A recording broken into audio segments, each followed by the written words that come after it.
balance. Okay, so balance is something that I'm not talking about as an artist that we should have emotional balance or physical balance or anything like that. But our poses, when we draw them, should have a certain element of balance to them. We should see that the characters, they're in a believable world that we're trying to create through our drawings, our illustration, our animation. We're trying to show that, okay, one of the rules is that there is gravity in this universe. Now, if you don't have gravity and you're doing something that's very fictional or in space, then you don't have to worry about this so much. For here's an example. This is actually from Proco. He's a real popular on life drawing guy.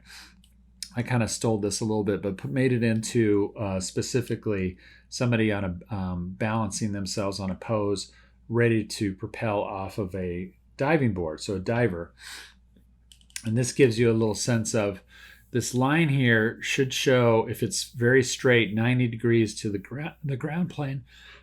This 90-degree line to the ground plane should really show us where the weight is. If we can draw a line down from where the mass is, the main weight, and there's feet underneath it, then we know that that's probably supported well.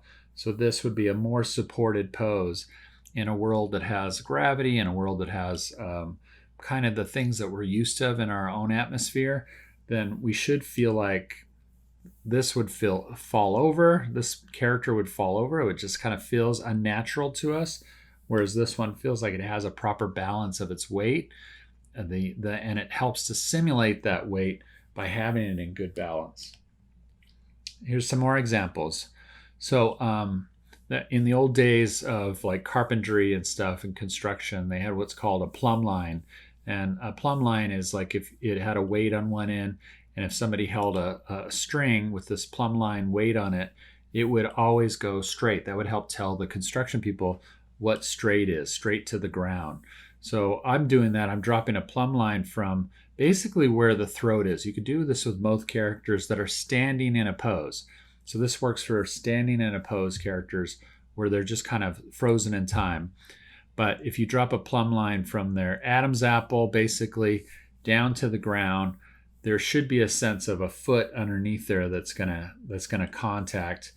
So this is off balance. You can see how this big, heavy character, he's got all this weight over here, but his feet are back here.